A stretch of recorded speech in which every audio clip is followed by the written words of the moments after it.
नहीं, bill Clinton के उस व्हाइट हाउस में अब व्हाइट हाउस भी देखने का मौका मिल गया इस वजह कि देवी की कृपा।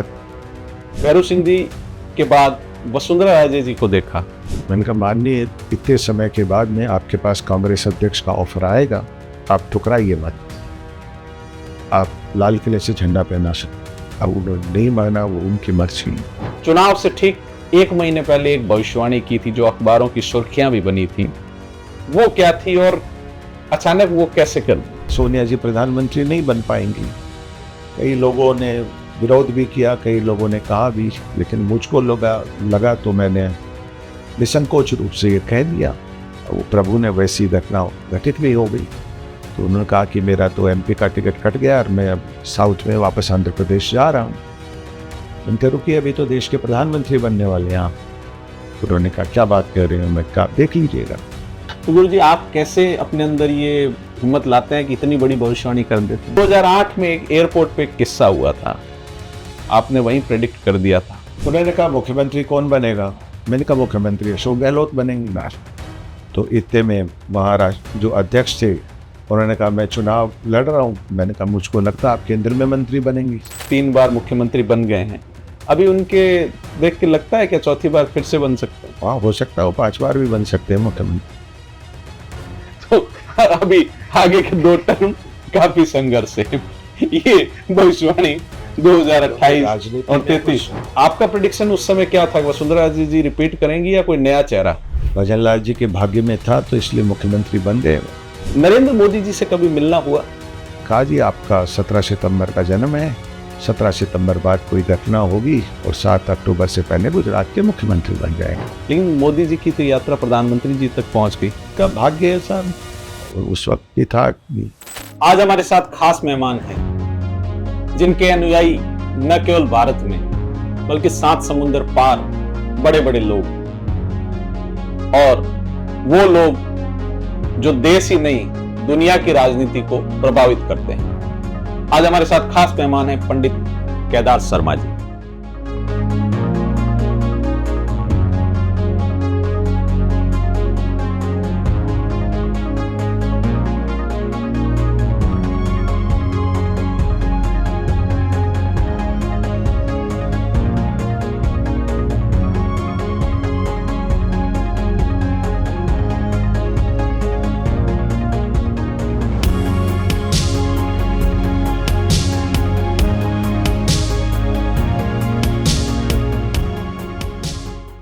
ज्योतिष को लेकर जो आज के दौर में तरह तरह की भ्रांतियां हैं, कई लोग उसकी आलोचना भी करते हैं, तो इसको कैसे देखते हैं? देखो, हर चीज का व्यवसायीकरण हो गया।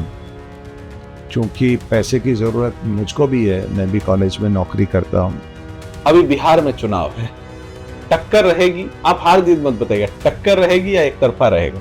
नहीं, एक तरफा ही रहेगा, भाजपा की सरकार बनेगी वहाँ। ये तो बड़ा प्रिडिक्शन कर दिया आपने। तेजस्वी यादव मेहनत कर रहे हैं, राहुल गांधी भी काफी कर रहे हैं। अब देख लीजिएगा। भैरू सिंह जी के साथ कोई किस्सा? राजनीति के बहुत बड़े स्तंभ थे और उनका कोई शत्रु। मोदी जी का कार्यकाल अभी तो उनका निर्बाध रूप से 25 सितंबर की घटना हुई थी, उन्होंने ठुकरा दिया था। जो दूसरे लोग थे वो कहीं गुड़गांव या कहीं चले माने सर कुछ विधायक कि ये सरकार जाएगी। मैंने कहा साहब ये सरकार 5 साल तक कहीं नहीं जाएगी। कि क्यों? तो संख्या बल की कमी है। मैंने कहा जी अशोक गहलोत जादूगर हैं, आप जितना संख्या समझते हैं उससे 10 की ज़्यादा गिनना कर लो और ये 5 साल तक अशोक गहलोत मुख्यमंत्री नहीं हटे। नमस्कार, आज हमारे साथ खास मेहमान हैं जिनके अनुयायी न केवल भारत में बल्कि 7 समुंदर पार बड़े बड़े लोग, और वो लोग जो देश ही नहीं दुनिया की राजनीति को प्रभावित करते हैं। आज हमारे साथ खास मेहमान हैं पंडित केदार शर्मा जी। ज्योतिष के बारे में जब मैं आया यहाँ पे, मैंने इनसे टाइम लिया, अभी जैसे ही पहुंचा तो जो शुरुआती 2 मिनट थे वो मुझे भी चौंकाने वाले थे, और चौंकने के बाद इन्होंने एक किताब दी। उस किताब में एक किस्सा बहुत पुराना एक पत्रकार का था लेकिन वो पढ़ने के बाद हूबहू मुझे लगा कि वो शायद मेरे ऊपर ही लिखा गया है।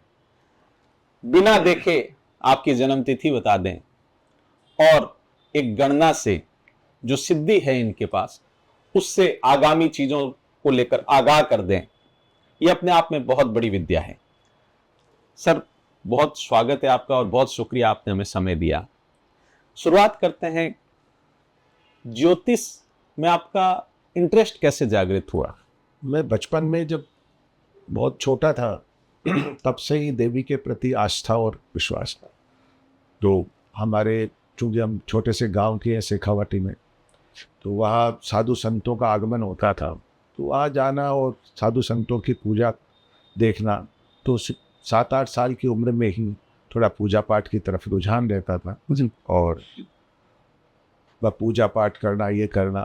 तो आपस में जो बच्चे होते हैं उनको, भाई तेरा ये है, तेरा ये है, तो आपस में स्कूल में पढ़ते टाइम तेरा ये रिजल्ट आएगा, तेरा ये रिजल्ट आएगा, तो धीरे धीरे फिर वो चीज़ें होती रही। और मैंने किसी गुरु से दीक्षा नहीं ली, बल्कि अपने पूजा और साधना से ही इस चीज़ को आगे बढ़ाया। धीरे धीरे समय परिवर्तित होता गया, स्कूल से कॉलेज, कॉलेज से विश्वविद्यालय, और चूँकि फिर पढ़ने में थोड़े ठीक थे तो विश्वविद्यालय कॉलेज के अंदर ही हम व्याख्याता के रूप में, कॉलेज लेक्चरर के रूप में। थोड़ा सा आपको रोकूंगा, आपने देवी का नाम लिया, देवी की पूजा करते करते, वो देवी के बारे में बताएं, किस देवी? शाकंभरी माता का हमारी आराध्य देवी है। वैसे हमारे कुल की देवी जीण माता है, लेकिन मेरी जो शुरू से ही है वो शाकंभरी माता के प्रति बड़ी श्रद्धा। और भी बचपन में ही वहाँ गया तो वहाँ 3 मूर्तियाँ हैं, माँ लक्ष्मी, माँ सरस्वती, माँ काली। नीचे माँ काली विराजी हुई और पास में ही शिव का स्थान। वहाँ अनादिकाल से वहाँ की चर्चा ये रही है कि इंद्र ने भी वहाँ तपस्या करी है। पांडवों का अज्ञातवश वहीं रहा है। उसके थोड़ी दूरी के ऊपर लोहारगल है, जहाँ पर पांडवों ने अपने अस्त्र डाले। ऐसी कथाएं हैं और कहीं विवरण भी है इनका। पर आज भी उस परंपरा के अनुरूप लोहारगल में कोई लोहे का टुकड़ा डालते हैं तो वो गल जाता है। तो इस वजह से शाकंभरी का अपना ये महत्व है कि वो देवी जब अकाल पड़ा तो अपने भक्तों का पालन करने के लिए अपने फल फ्रूट और उसके ऊपर ही अपना जीवन किया और लोगों की जीवन की रक्षा करी। और वहाँ पे आरती के समय में किसी समय शेर आता था, जो जंगलों के मध्य है, जंगलों के मध्य है, पहाड़ियों के मध्य में है। वहाँ झरना बहता था। अब तो चूंकि एनक्रोचमेंट और बांध की वजह से वो झरना बंद हो गया, लेकिन मैंने अपने उससे देखा है 3 कुंड बने हुए थे अलग अलग, और उसमें स्नान करो, ऐसा लगता था निर्मलता मन में, और बिल्कुल साधना के अंदर रहते थे। उसके बाद मैं वापस पीछे जाता हूँ, कॉलेज में आप पोस्टेड हो गए। उसके बाद जो ये आपकी जिज्ञासा शुरुआत में ही थी ज्योतिष के प्रति, वो कैसे बढ़ने लगी आगे? बस भाई पुस्तकों के अध्ययन से, उनसे सब चीज़ों से मैं थोड़ा बहुत इसके बारे में और जानने लग गया, साधना से। और लोगों के बारे में जब मिलना जुलना धीरे धीरे बढ़ता गया, तो लोगों के बारे में जो लगता भाई ये लग रहा है, तो मैंने निसंकोच रूप से कह दिया, और प्रभु की कृपा से वो आगे आगे ठीक होता गया। एक और बात हमने आपके बारे में सुनी है कि पंडित केदार शर्मा कहने में हिचकते नहीं हैं, जो है वो बोल देते हैं। तो पहली भविष्यवाणी जिसकी की थी आपने, चौंक नहीं गया वो? अब भविष्यवाणियां तो अब तक बहुत सारी हुई है। पहली भविष्यवाणी जो अपने आप में एक आपके जहन में आज भी जिंदा हो? अब बहुत सारी भविष्यवाणियां है। एक किसी कर्नल का फ़ोन आया कि गुरुजी मेरी मामी जी बीमार हैं और उनकी डेथ हो गई है, और वो CMC हॉस्पिटल लुधियाना में थी, और अभी डॉक्टर ने कहा उनके बच्चे छोटे हैं, तो आप बताइए क्या करें इसको। मैंने कहा यार मेरे को 2 मिनट का समय दो, मैं सोच के बताता हूँ। तो मैंने कुछ भगवान की ऐसी कृपा थी, विचार करके बताया, उसको फ़ोन किया। लेकिन यार अभी मृत्यु हुई नहीं है उसकी, अब थोड़ा प्रतीक्षा करिए, फिर अपन बात करते हैं। आपने ये कह दिया? हाँ, आधे घंटे बाद आप चाहे तो उनसे बात भी कर लें।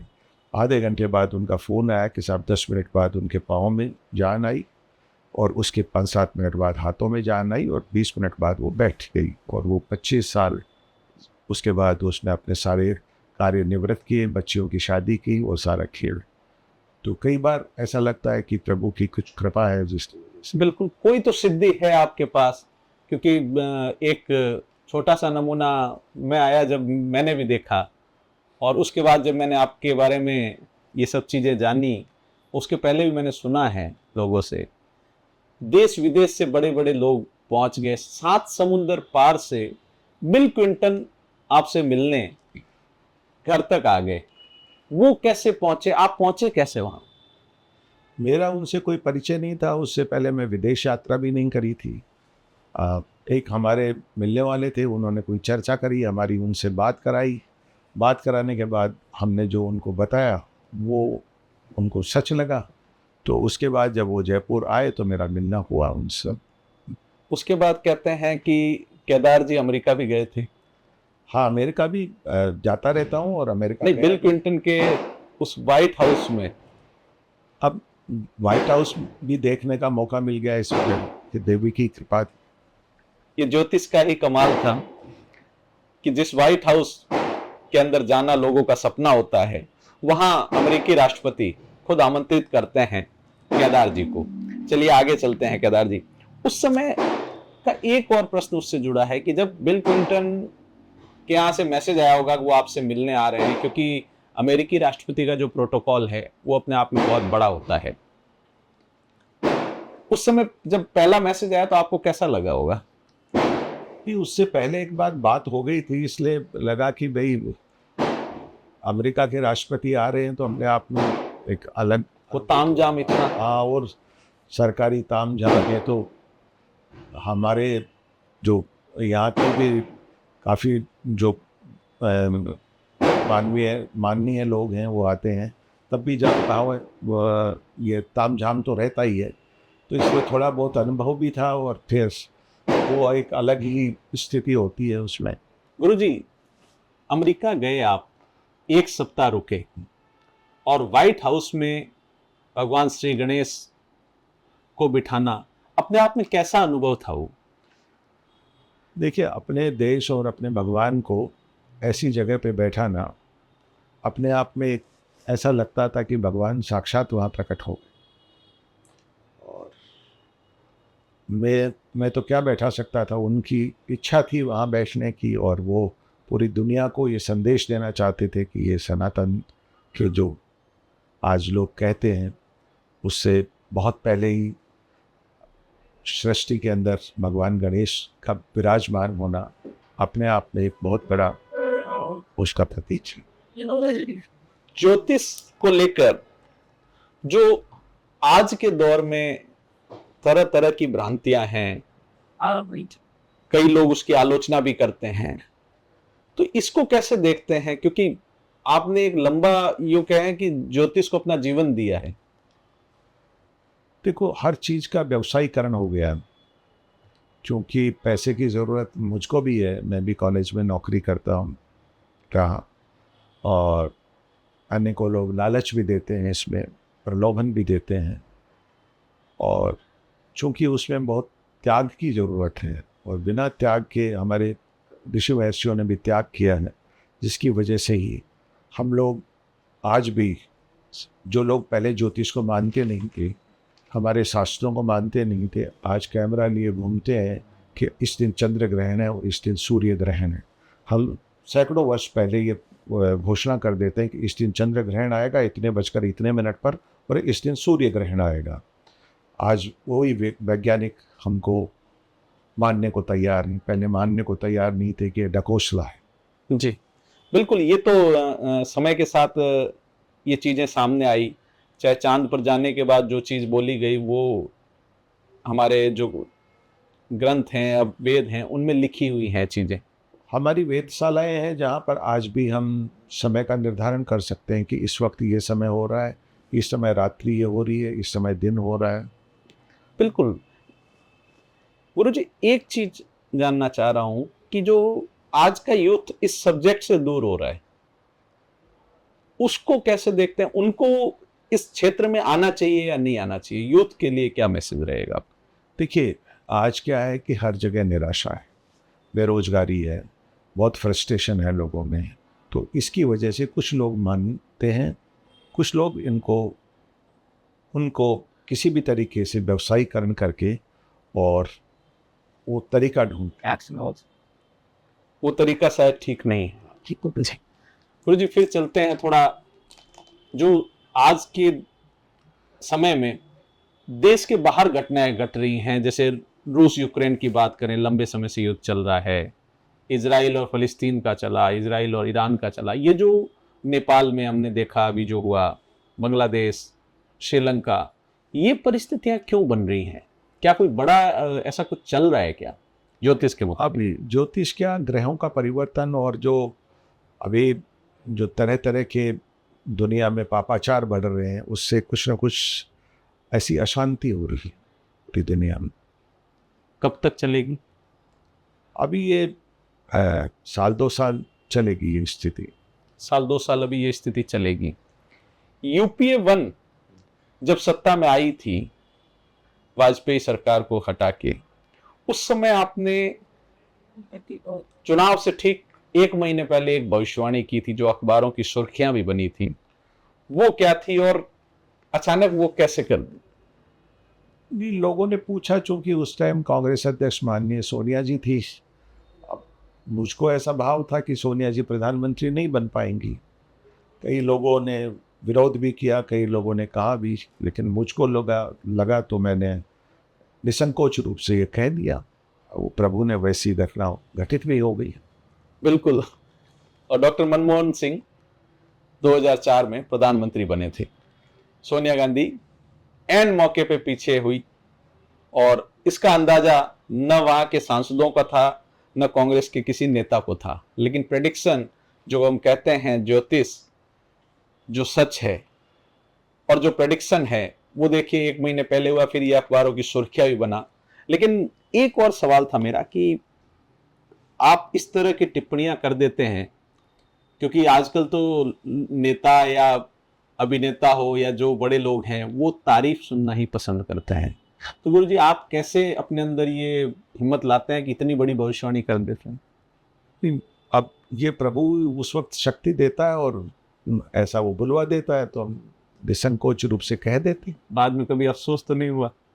अब अफसोस किस बात का, जो कहा है वो सच हो जाता है, तो प्रभु सच कर देता है। तो ये भी एक बड़ा मुश्किल काम है, क्योंकि सामने अगर किसी के आप तारीफ करो जब तक ठीक है, लेकिन अगर किसी को कुछ इधर उधर का बता कई दो। बार ऐसी घटनाएं हो जाती है कि माननीय नरसिम्हा राव जी को मेरे पास चंद्रशेखर जी ने भेजा, तो उनको एमपी का टिकट कट गया था। तो उन्होंने कहा कि मेरा तो एमपी का टिकट कट गया और मैं अब साउथ में वापस आंध्र प्रदेश जा रहा हूँ। इनके रुकिए, अभी तो देश के प्रधानमंत्री बनने वाले हैं आप। उन्होंने कहा क्या बात कर रहे हो? मैं कहा देख लीजिएगा, योग है आपके, मैं तो योग बता सकता हूँ जी। और कुछ ऐसी घटना घटित हुई कि वो देश के प्रधानमंत्री बने। बिल्कुल, नरसिम्हा राव प्रधानमंत्री बने और आपने उनको कह दिया था पहले ही, उन्होंने तो मजाक समझा होगा। ऐसे ही माननीय भैरू सिंह जी थे, तो उन्होंने चंद्रशेखर जी से मिलवाते हमने कहा जी आप प्रधानमंत्री बनेंगे, सरवाजी मस्करी कर रहे हो, इतने एमपी वाला कोई प्रधानमंत्री बनता है? सुबह से कोई मिला नहीं। मैंने कहा साहब देखिए, और भगवान की कृपा से 6 महीने बाद वो प्रधानमंत्री बन गए देश के। बलिया के बाबू साकम्बरी भी आए और मेरे गांव भी गए।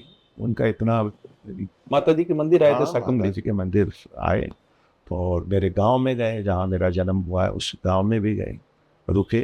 माननीय भैरव सिंह जी भी गए, चंद्रशेखर जी भी गए हैं, अर्जुन सिंह जी भी गए हैं, वहाँ काफ़ी लोग का जाना हुआ है। जी बिल्कुल। जब इस तरह का प्रेडिक्शन, और वो भी इस तरह से खुले आम और खुले दिल से अगर कोई करे, तो हिम्मत की दाद तो देनी पड़ेगी। गुरु जी, आगे चलते हैं। यात्रा में आपको बड़े लोग काफी मिले, कई बड़े नेता आपके पास आए, संपर्क में आए। कई अभिनेताओं से भी, वो भी आपसे कुछ न कुछ पूछते रहते हैं, तो कोई अभिनेता फिल्म को लेकर भी पूछते हैं?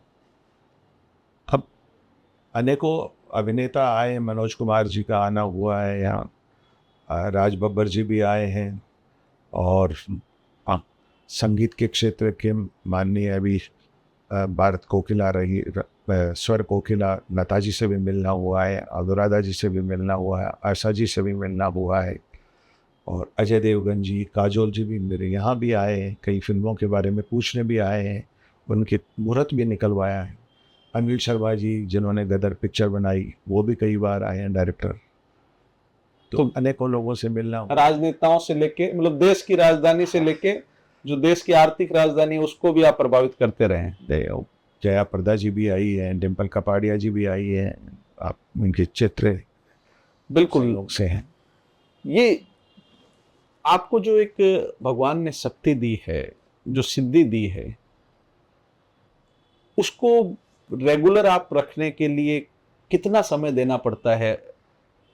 क्योंकि पूजा पाठ और वो चीजें करनी पड़ती होंगी। प्रातः काल अर्ली मॉर्निंग उठता हूँ, उसके बाद 4-5 घंटे साधना पूजा में लगता है प्रतिदिन। उसके बाद अपना दिनचर्या शुरू करते हैं।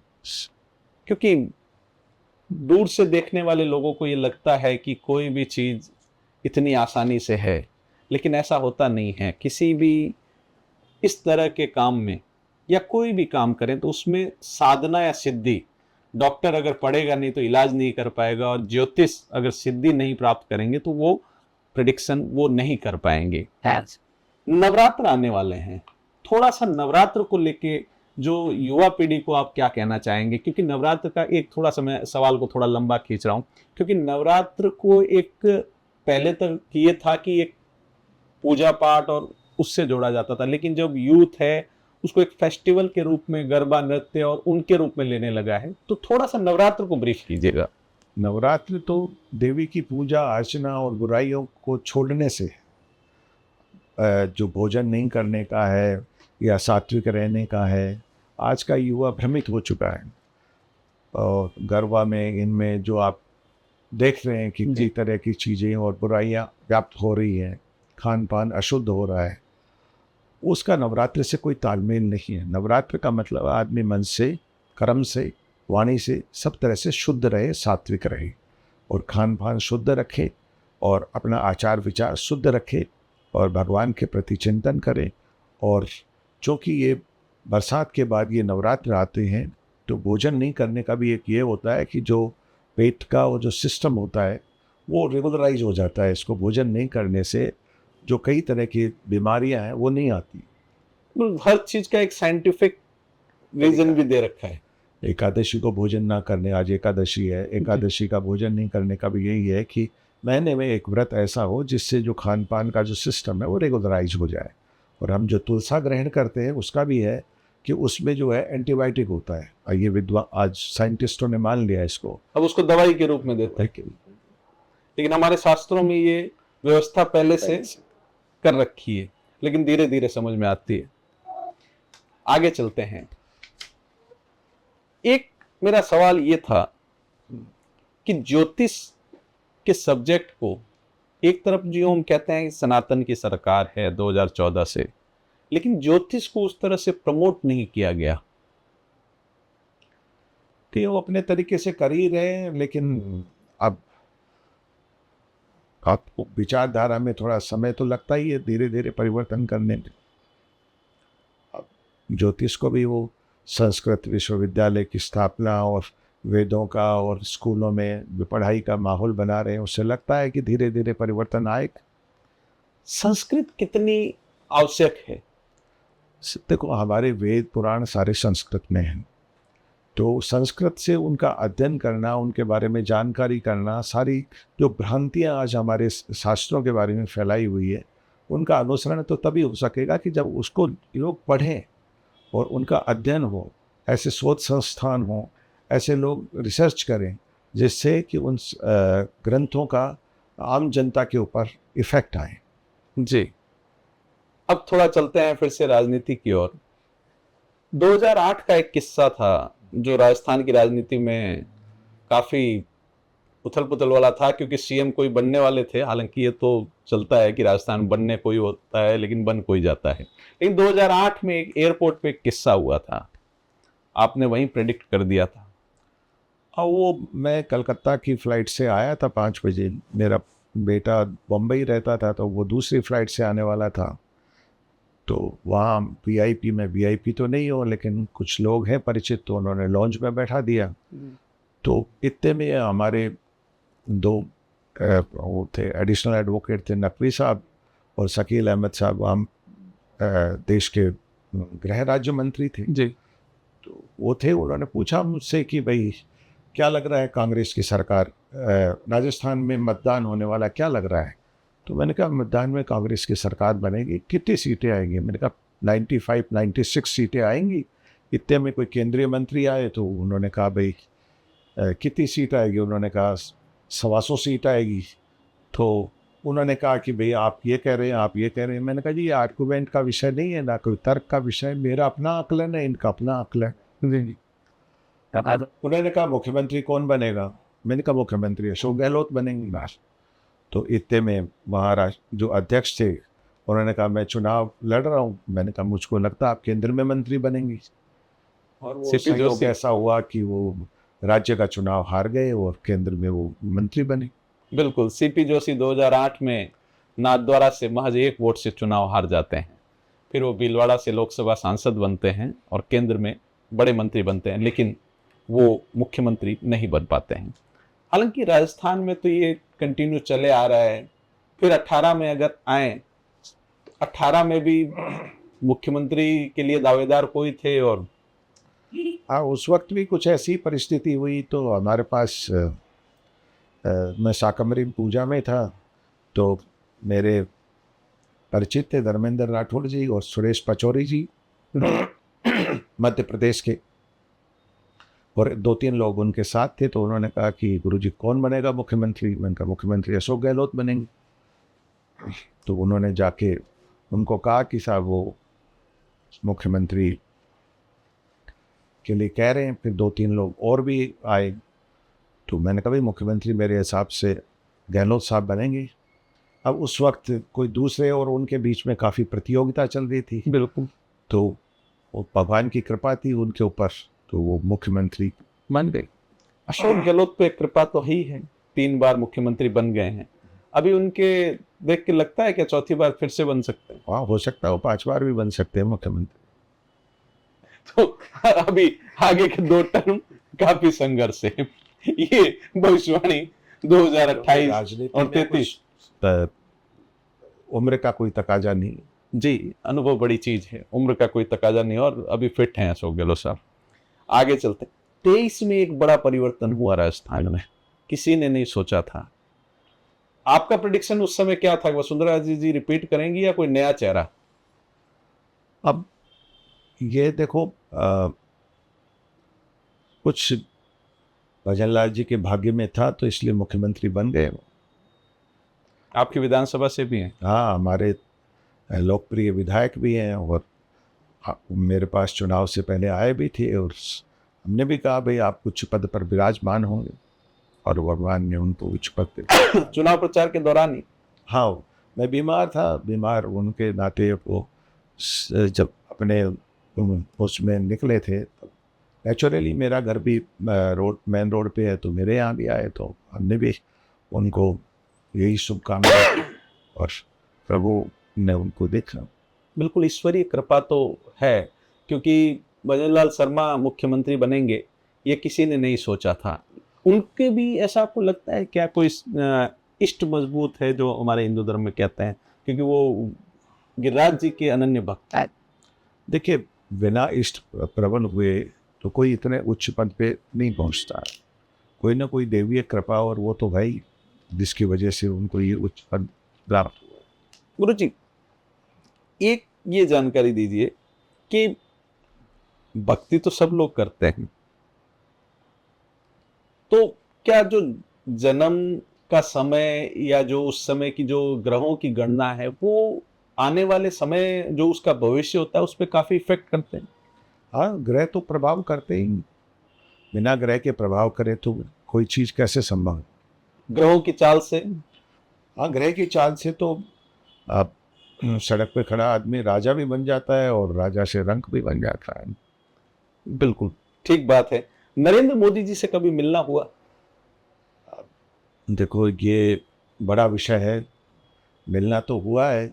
जी। और हिमाचल के मुख्यमंत्री थे धूमल साहब, मैं दिल्ली गया हुआ प्रेम था। कुमार जी। हाँ, और उन्होंने मिलवाया मेरे को।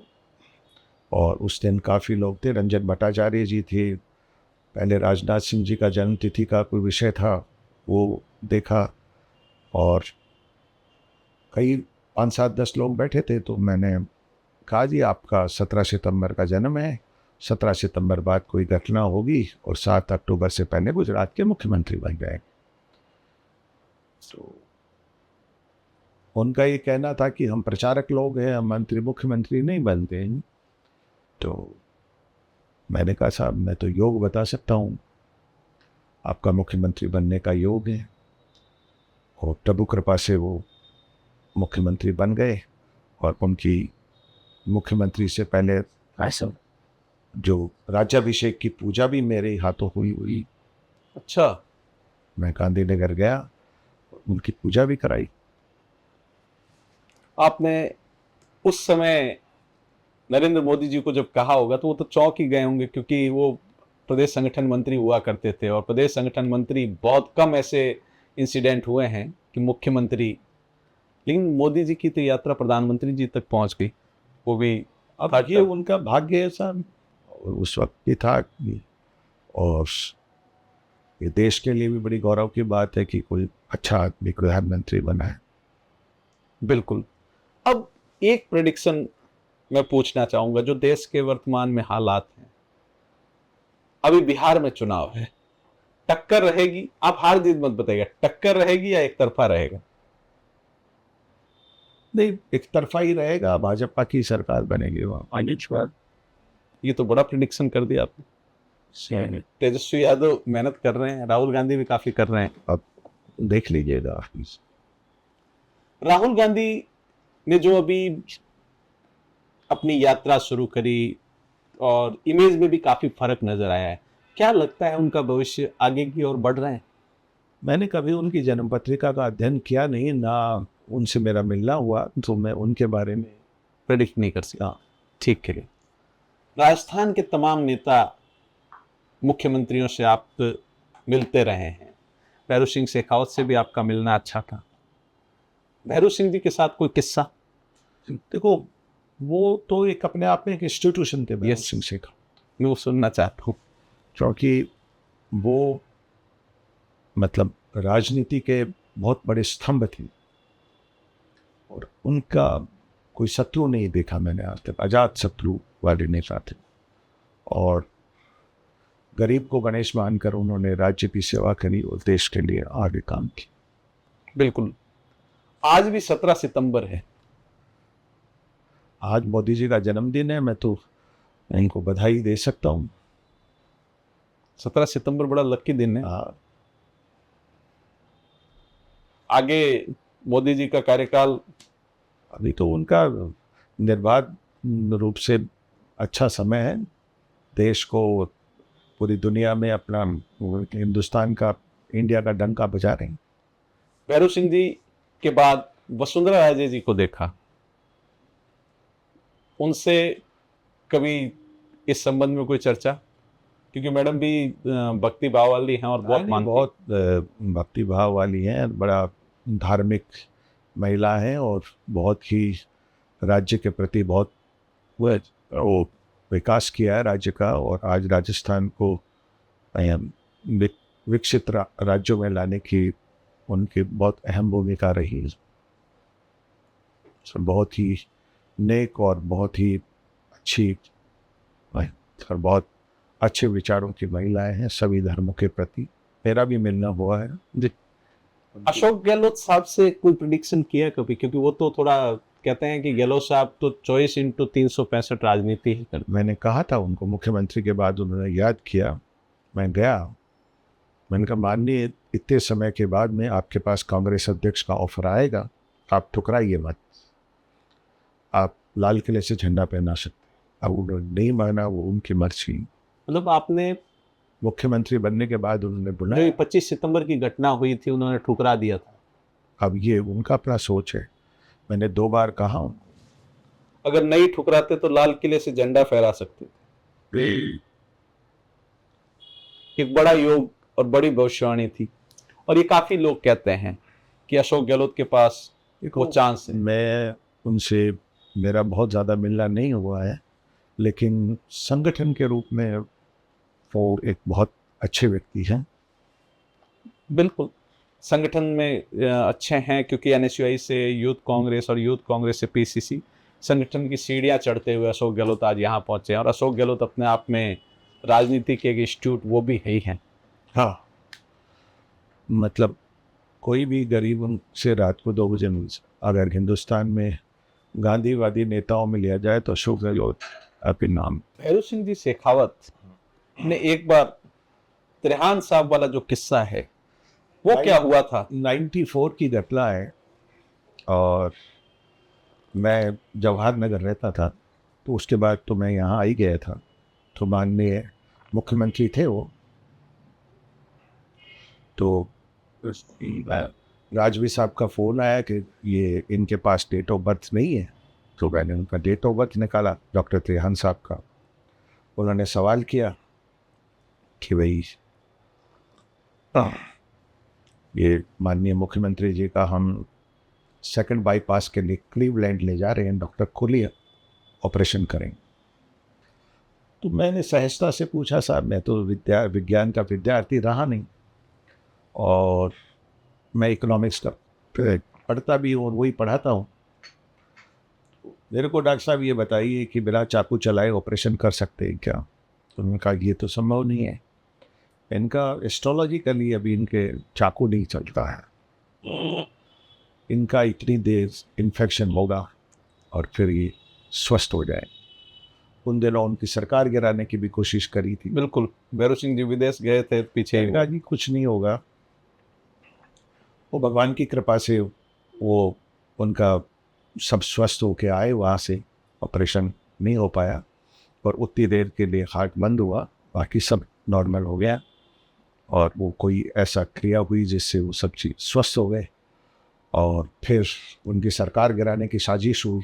इनका इनकी सरकार गिर नहीं जाए आई। आपने पहले ही आश्वस्त कर दिया था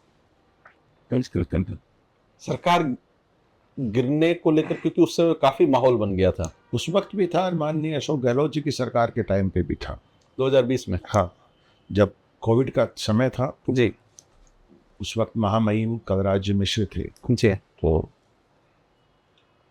उनसे बात हुई तो उन्होंने कहा कि शर्मा जी क्या कर रहे हैं? मैंने कहा राजभवन। तो हम पहुँचे तो उन्होंने कहा कि साहब अशोक गहलोत जी के वो जो दूसरे लोग थे वो कहीं गुड़गांव या कहीं चले माने गए सर कुछ विधायक, कि ये सरकार जाएगी। मैंने कहा साहब ये सरकार 5 साल तक कहीं नहीं जाएगी। कि क्यों? का संख्या बल की कमी है। मैंने कहा जी अशोक गहलोत जादूगर हैं, आप जितना संख्या समझते हैं उससे 10 की ज़्यादा गिनला कर लो, और ये 5 साल तक अशोक गहलोत मुख्यमंत्री नहीं हटे। संख्या तो ज्यादा थी, छुपी हुई संख्या अलग। और आपने कलराज मिश्र जी को पहले ही कह दिया। मैंने कहा जी मेरे हिसाब से तो देखो, मैं अपनी गणना बता सकता हूँ, अशोक गहलोत 5 साल तक मुख्यमंत्री रहे। नहीं, उस गणना का फर्क भी पड़ा था, क्योंकि पहले उस दौरान हमें मालूम है कि चार्टर काफी पहुंचे थे जयपुर एयरपोर्ट, लेकिन वो खाली उड़े थे, क्योंकि ये लग गया था कि नहीं, संख्या बल उनके साथ है। आगे चलते हैं गुरु जी, कोई ऐसी भविष्यवाणी की हो जिससे कोई सामने वाला थोड़ा नाराज हो गया हो एक बार?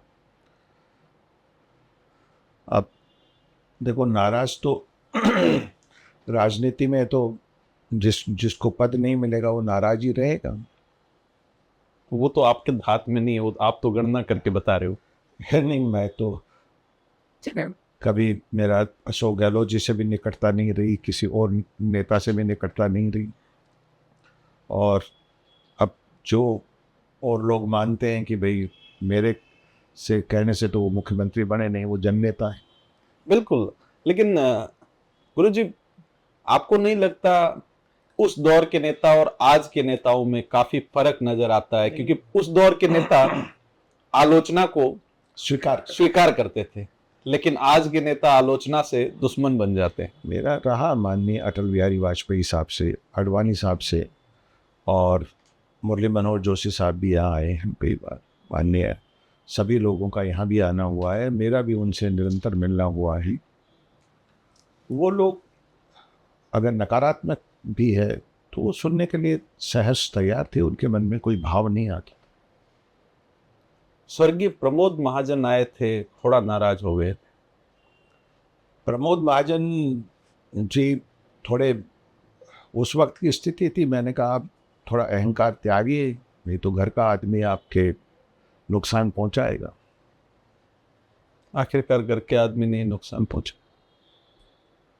ये आपने पहले आगाह कर दिया था? हाँ, लगभग 6-8 महीने पहले 2-3-5 लोगों के बीच में किया।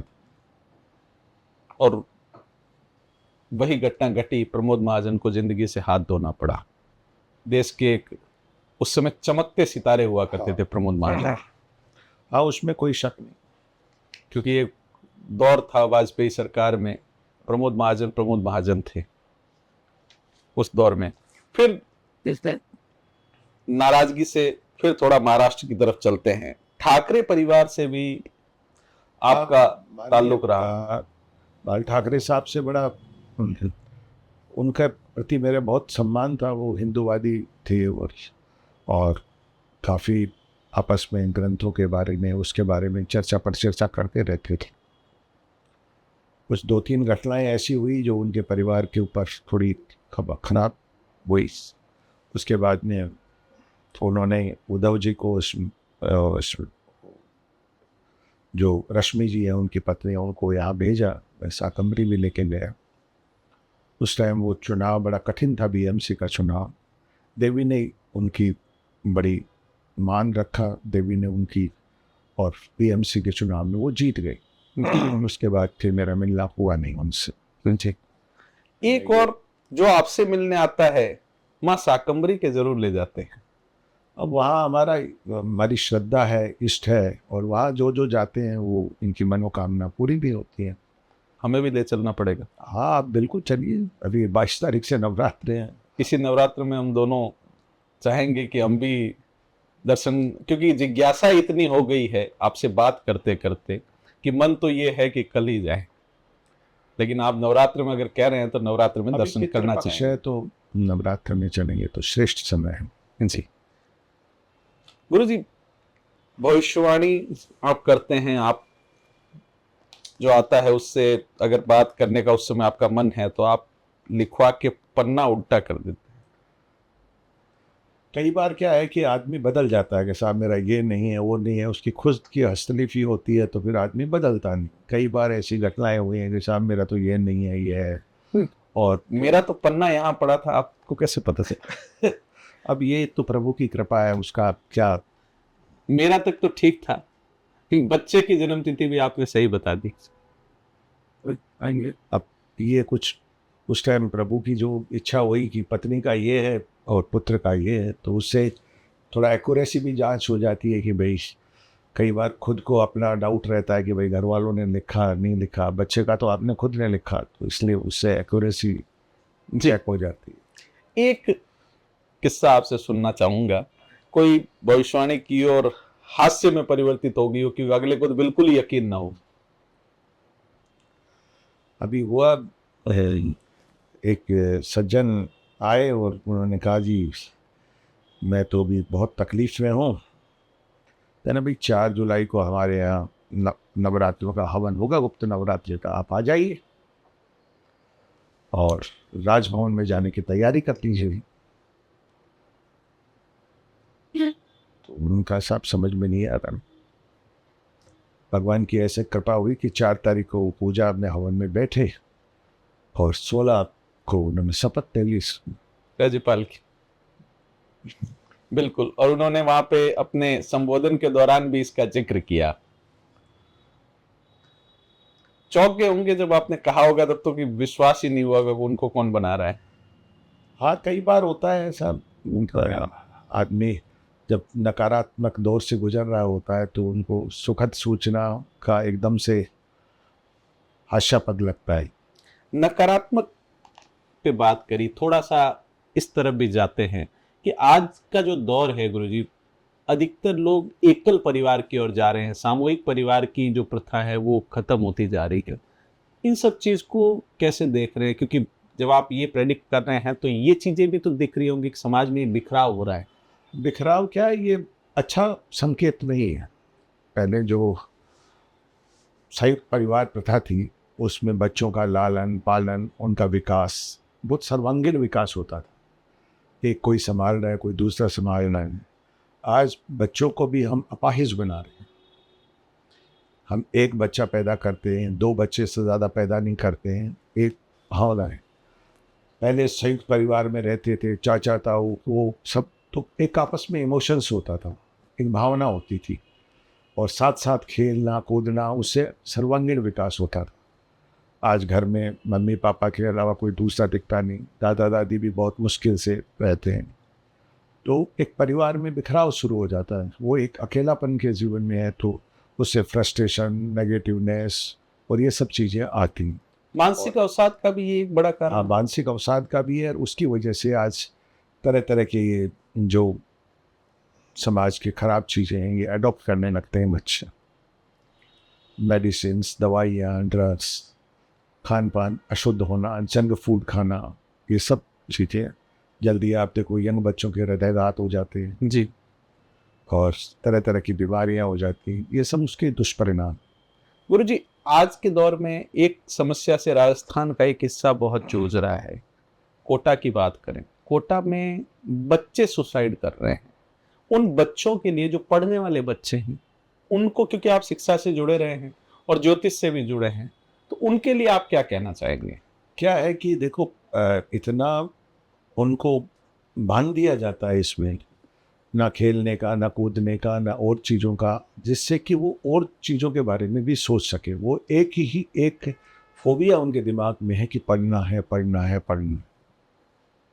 और उस भंवर जाल से उसी भंवर जाल में है कि ये इसका इतना कॉम्पिटिटिव है, इसके 99.9 आ गए, इसके इतने आ गए। उस फ्रस्ट्रेशन के अंदर बच्चा कोई भी शिकार। आज के जो परिवार भी हैं वो भी, सब परिवार माता पिता यही चाहते हैं कि बच्चा 95 है वो ही चले। लेकिन फिर आता हूं मैं ज्योतिष पे।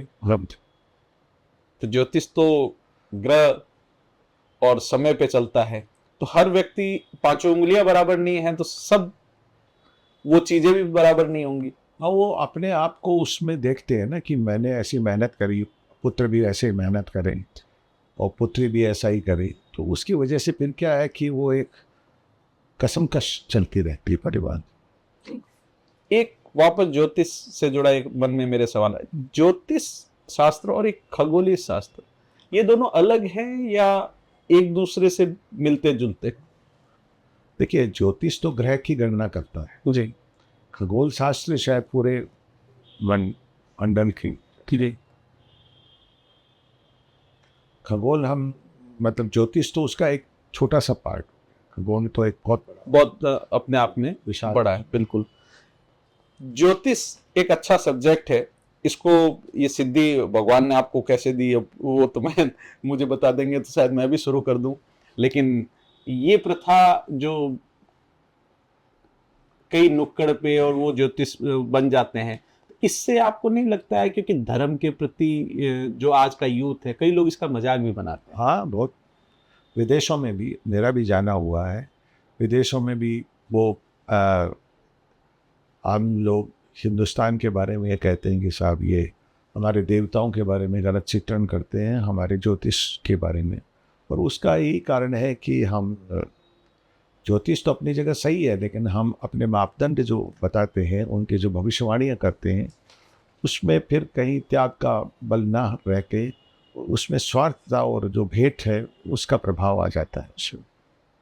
क्योंकि आपने जो लाइन कही, कई लोग इसको केवल व्यापार, और व्यापार में भी उस लेवल पे ले जाते हैं, तो उससे कई चीजें प्रभावित नहीं होती हैं? अब होती है कई चीज़ें प्रभावित। एक और गुरुजी, आजकल एक दौर चल रहा है कि कहीं भी किसी भी मंदिर विशेष का नाम नहीं लेंगे, अधिकतर देश के मंदिरों में वीआईपी जो मंदिर में भगवान के एकदम पास जाके दर्शन करता है तो क्या ज़्यादा आशीर्वाद मिलता है? ऐसा कुछ नहीं, भगवान के एक कोने में भी जाके दूर से भी दर्शन कर लेगा और बल्कि घर में भी बैठे भगवान का चित्रण करेगा तो उसको भी उतना ही फल मिलेगा। उसका मन सुख जो है अंदर से साफ होना चाहिए। आत्मा साफ होनी चाहिए, बाकी भगवान सबको देखते हैं। ठीक, बहुत शुक्रिया, आपने हमसे बात की, लेकिन एक किस्सा मैं जरूर सुनना चाहूँगा, वो अधूरा रह गया क्योंकि आपसे जब मैं आया था तो बिना कैमरे बातचीत में जो खुलकर आप बोल रहे थे, एक किस्सा मुझे उस अंदाज में एक किस्सा बताएं तो मेरी जो ये अंदर से जिज्ञासा है वो पूरी होगी। अब हमारे जीवन में तो बहुत सारी घटनाएं हुई हैं, नहीं, एक घटना जो यादगार बन गई।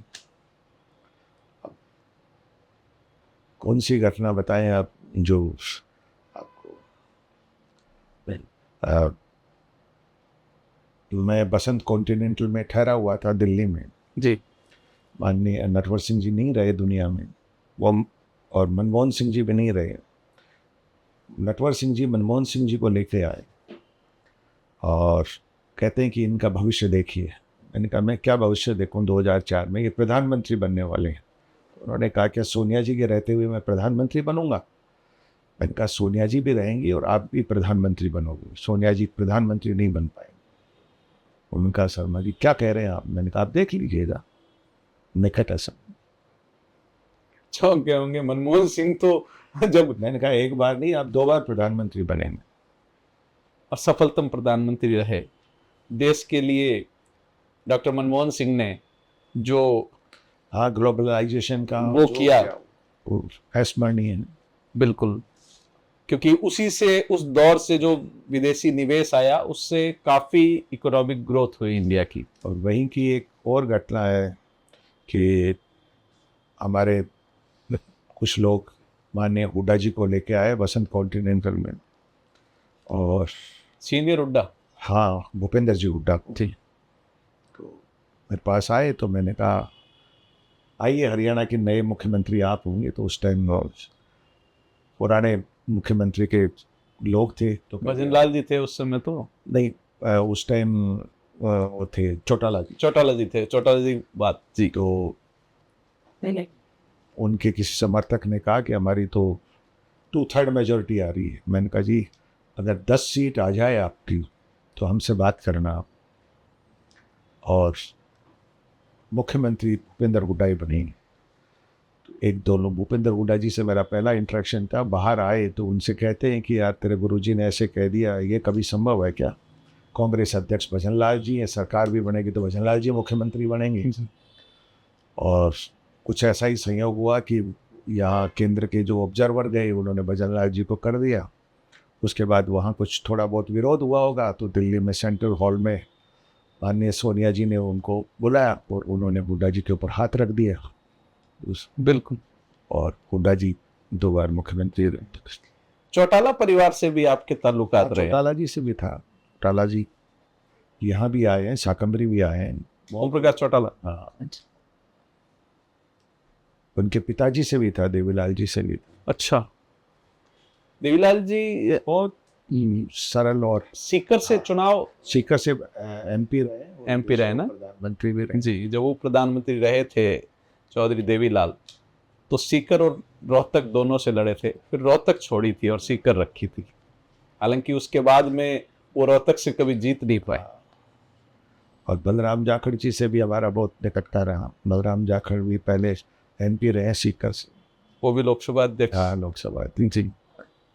बलराम जाखड़ भी राजस्थान से। मतलब सीकर में क्या है ऐसा कि सीकर में जो आता है वो वापस अपनी जगह जाके नहीं जीत पाता है? क्योंकि ये भी एक बड़ा वो है, चौधरी देवीलाल लड़ते लड़ते थक गए, भूपेंद्र हुड्डा लगातार हार रहे थे, लेकिन चौधरी देवीलाल फिर रोहतक से कभी चुनाव नहीं जीत पाए। अब सीकर तो शेखावाटी का हार्ट मानते हैं। वहाँ आने के बाद आदमी जाना नहीं चाहता, और जाता है तो फिर वो उसका दिल में बसा लेती है शेखावटी। आपकी एजुकेशन कहाँ, सीकर से ही हुई या जयपुर से? नहीं, मेरी जयपुर से हुई, पहले गांव से हुई, फिर जयपुर से हुई। परिवार में कौन कौन है? हाँ, मेरे पिताजी आयुर्वेद में वैद्य थे, अर्ली डेथ हो गई थी। मैं सबसे बड़ा हूँ, 5 भाई हैं, 4 भाई छोटे हैं, और यही कॉमर्स कॉलेज से भी। पिताजी ने कभी डांटा नहीं जब आप इस क्षेत्र में जा रहे थे? गांव के लोग हैं, वो देखे भाई इनकी प्रतिभा है तो करे जाओ। पढ़े लिखे तो थे, क्योंकि आप कह रहे हैं आयुर्वेद में वेद थे, तो आपके फादर साहब बिल्कुल पढ़े हुए थे। अपना वो था, मेरे परिवार में कोई इस ज्योतिष में कोई नहीं। हाँ, इसीलिए मैं मेरा ये सवाल है, कभी डांटा नहीं उन्होंने?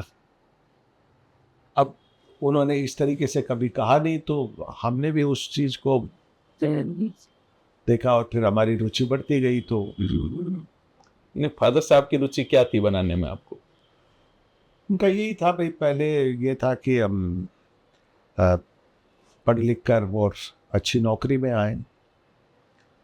तो अब जब गांव में थे तो गांव के पास ही थे, 9th क्लास वहाँ करी थी, तो वहाँ विज्ञान विषय नहीं था, ये था भाई डॉक्टर्स बनेंगे।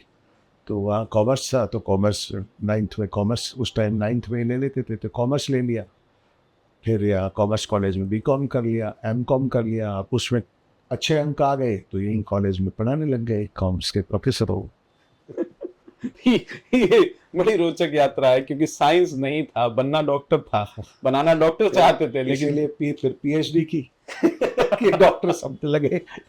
उसके बाद आपने PhD किया, सरकारी नौकरी भी मिल गई, लेकिन जो इंटरेस्ट शुरू से था उस सब्जेक्ट को नहीं छोड़ा, वो था ज्योतिष। और ज्योतिष में भी इस तरह से, आप सोचिए, जिस व्यक्ति ने अमेरिका के व्हाइट हाउस में जहाँ जाना सपना है कई लोगों का, वहाँ पे गणेश भगवान की मूर्ति स्थापित की, अमेरिकी राष्ट्रपति के मेहमान बन के 1 सप्ताह वहाँ रहे, और अमेरिकी राष्ट्रपति निजी दौरे पे उनके घर आए हैं, कई बड़े नेता आए, लेकिन न मन में घमंड है, न कोई अहंकार। आज भी एकदम सामान्य रूप से मिलना, और मैं कुछ विजुअल भी आपको ज़रूर बताऊंगा इनके घर पे, क्योंकि बिल क्लिंटन इनके घर आता है तो मैं उम्मीद ही कर सकता हूं, क्योंकि छोटे नेता भी आते हैं किसी घर तो तस्वीरों से घर हटा रहता है, लेकिन मुझे फोटो यहाँ देखने के लिए 5-7 मिनट बाद मैंने पूछना पड़ा इनसे, तो ये शौक नहीं रहा कभी बताने का?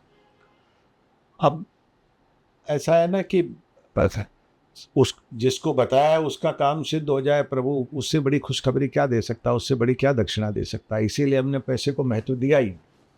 आपने कभी इसका प्रचार नहीं किया? जो ठीक है छप गया, लेकिन आपके यहाँ बाहर बोर्ड में भी नहीं लगाया, घर के बाहर बोर्ड में भी आपने ये नहीं लगवाया?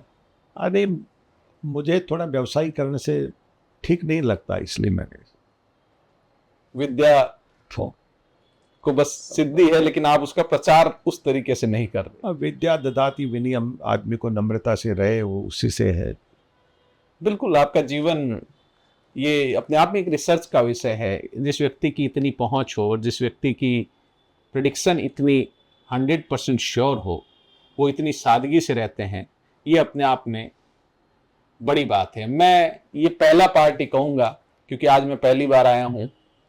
मैं गुरुजी से दूसरी बार फिर टाइम लेना चाहूँगा, और उम्मीद करता हूँ कि आप इस पॉडकास्ट के बाद एक पॉडकास्ट और करेंगे, खुलकर करेंगे। बिल्कुल खुलकर करेंगे। आपका बहुत बहुत धन्यवाद, बहुत शुक्रिया, आभार, शुक्रिया।